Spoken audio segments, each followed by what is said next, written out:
नमस्कार, मैं डॉक्टर रविशंकर मोर प्राध्यापक हूँ विधि का, लॉ का, नागपुर विद्यापीठ के लॉ कॉलेज में एसोसिएट प्रोफेसर। सर, आज के देश की वर्तमान स्थिति की क्या हालत?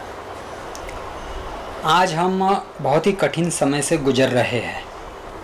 आज का जो समय है ये अनप्रेसिडेंटेड है। भूतकाल में हमने ऐसे किसी भी परिस्थिति का सामना नहीं किया है।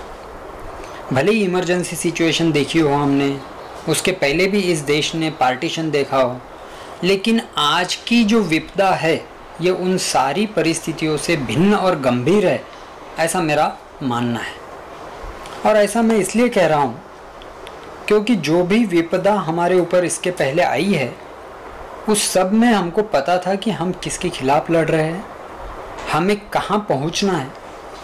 आज की जो विपदा है ये वायरस के कारण जो उत्पन्न हुई हुई स्थिति है, इसमें ठीक तरीके से किसी भी बात पर आकलन करना आज संभव नहीं है। ये अनिश्चितता, ये जो अनसर्टेनिटी है, ये इसके पहले कभी नहीं हुई, क्योंकि हमें पता नहीं है अब थर्ड वेव आने वाली है या नहीं।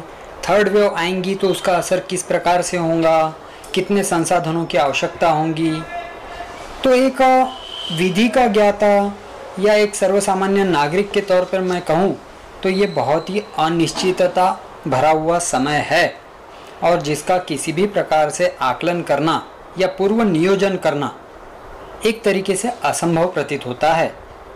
और इसलिए आम जनता के मन में भी एक भय का वातावरण है। वो नहीं चाहता कि किसी भी प्रकार से वो इस प्रकार की सिचुएशन का सामना करे कि जहाँ पर उसके पास ना तो उचित संसाधन, धन या उसके किसी भी प्रकार के रिलेटिव या जो भी सगे संबंधी है वो भी काम न पड़े या फिर वो भी असमर्थ हो जाए। इस प्रकार की एक गंभीर सिचुएशन से देश गुजर रहा है, ऐसा मुझे लगता है। सर, ये कोरोना के कारण अभी पूरे देश में डिजिटलाइजेशन हो गया, उसमें एजुकेशन भी डिजिटलाइजेशन हो गया। क्या लगता है आपको इसका कितना परिणाम शिक्षा पे हो रहा है? शिक्षा क्षेत्र की अगर मैं बात करूं, क्योंकि मैं इस क्षेत्र में पिछले 20 साल से जुड़ा हुआ हूं, 20 साल से मैं लॉ, विधि के शिक्षण के संदर्भ में कार्य कर रहा हूं, तो शिक्षा क्षेत्र पे इसका बहुत ही बड़ा असर हुआ है। आज की हमारी संपूर्ण शिक्षा ऑनलाइन माध्यम से करने का हम प्रयत्न कर रहे हैं। अगर ये कोविड की सिचुएशन नहीं होती तो इस प्रकार की सिचुएशन को हम शायद 10-15 साल बाद चर्चा करते कि क्या एजुकेशन को इस लेवल पर ऑनलाइन किया जा सकता है। लेकिन मजबूरीवश अब जिधर उधर ऑनलाइन क्लासेस, ऑनलाइन एक्सपेरिमेंट्स, सभी ऑनलाइन, यानी लॉ में तो ऑनलाइन इंटर्नशिप, यानी दूसरे लॉयर के ऑफिस में जाकर जो बच्चे अनुभव लेते थे वो भी ऑनलाइन करने का प्रयत्न हम इस समय में कर रहे हैं। तो ये जो डिजिटलाइजेशन के माध्यम से शिक्षा देने की कोशिश जारी है, ये पूर्णतः सफल होना तो संभव नहीं है। अगर मैं शिक्षा को दो भागों में विभाजित करूं, एक स्कूल एजुकेशन, दूसरा हायर एजुकेशन, और पहले मैं स्कूल एजुकेशन की बात करूं तो वहाँ पर ये डिजिटल या टेक्नोलॉजी के माध्यम से जो शिक्षा देने का प्रयत्न हमने किया उसमें हम बिल्कुल भी सफल नहीं हुए हैं, ऐसा मुझे दुख के साथ कहना पड़ रहा है। ऐसा मैं क्यों कह रहा हूँ? तो स्कूलिंग या प्राइमरी सेकेंडरी एजुकेशन ये हमारा मास एजुकेशन है। इसमें विद्यार्थियों की संख्या बहुत ज़्यादा होती है और उतने ही विभिन्न प्रकार के स्तर से विद्यार्थी इसमें होते हैं। कुछ गरीब वर्ग है, कुछ मिडिल क्लास है, कुछ हायर क्लास। और हायर क्लास के बच्चे प्राइमरी सेकेंडरी एजुकेशन में हम अगर उसका प्रमाण निकालें तो कम होता है। और इस वजह से जब हमने डिजिटल शिक्षा की बात की, या फिर आप मोबाइल ले लीजिए, लैपटॉप ले लीजिए, फिर इंटरनेट कनेक्शन ले लीजिए, फिर शिक्षक पढ़ा रहे हैं, आप ऑनलाइन रहिए, तो इतना प्राइमरी सेकेंडरी एजुकेशन में संभव नहीं है। इस देश की लोक संख्या की अगर हम बात करें और उसमें इतने ज़्यादा प्रमाण में बच्चे, युवा, उनको अगर हम स्कूलिंग डिजिटल माध्यम से देना चाहे तो आज वो हमारे लिए किसी भी प्रकार से संभव नहीं है। और यह वजह है कि मुझे कहना पड़ रहा है कि कोविड सिचुएशन में स्कूल एजुकेशन हमारे देश में बहुत बुरी तरह से अफेक्ट हुआ है। इस पे इसका बहुत बुरा असर पड़ा है। सर, अर्थव्यवस्था के बारे में अगर मैं जानना चाहूँगा आपसे, जी, क्या लगता है कि कोविड कार्यकाल में अर्थव्यवस्था पे क्या विपरीत परिणाम हुआ? जी, मैं अर्थव्यवस्था पर भी अपने विचार रखूँगा।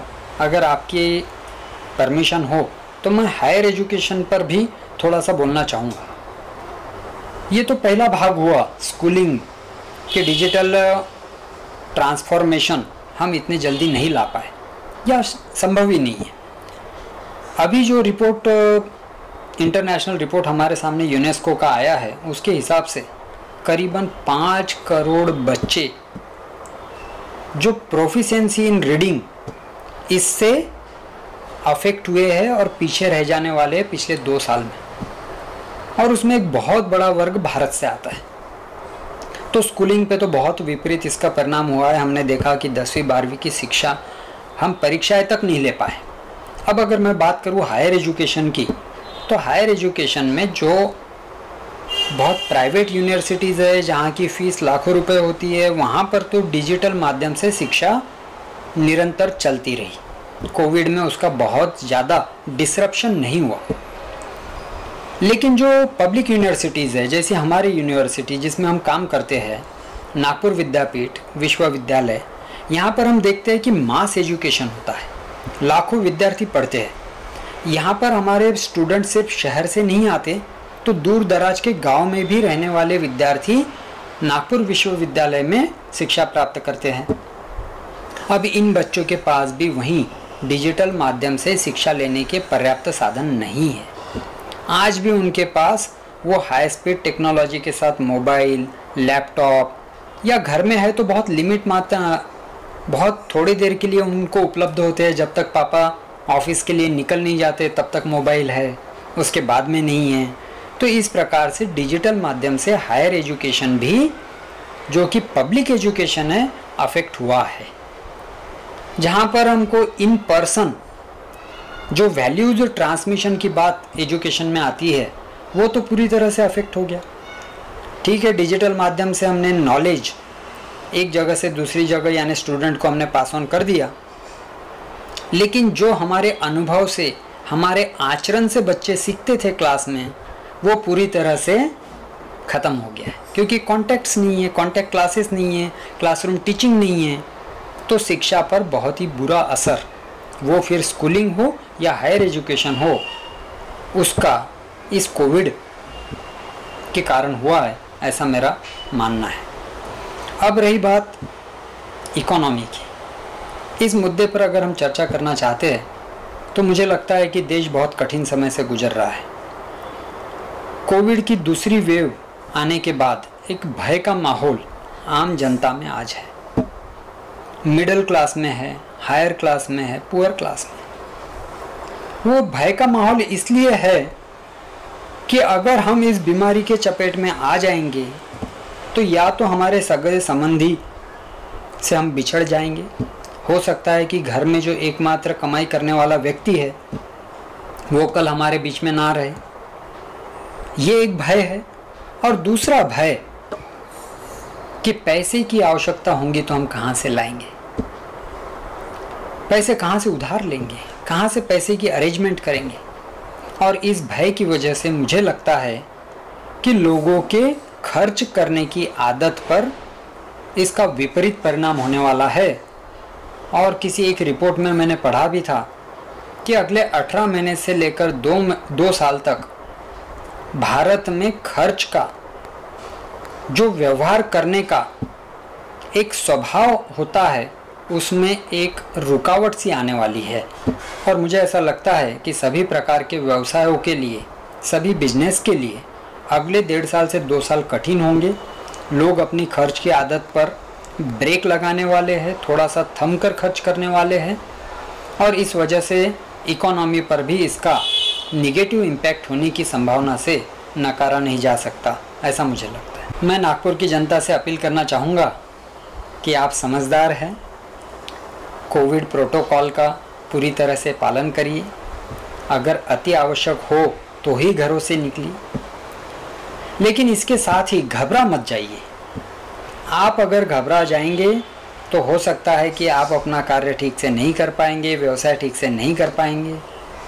तो घबराना नहीं है, जानकारी रखनी है और सारी प्रोटोकॉल्स को फॉलो करना है। मैं सभी से अपील करूंगा कि अपने घरों में रहे, कम से कम बाहर निकले और कोविड प्रोटोकॉल का पूरी तरह से पालन करें। और आपसे यही उम्मीद रहेंगी कि जैसा आपने पूरा लॉकडाउन का समर्थन करते हुए शहर में जो आंकड़े बढ़ रहे थे उनको पूरी तरह से कम कर दिया है, तो आगे भी हमें इस प्रकार की कठिनाई का सामना नहीं करना पड़ेगा। धन्यवाद।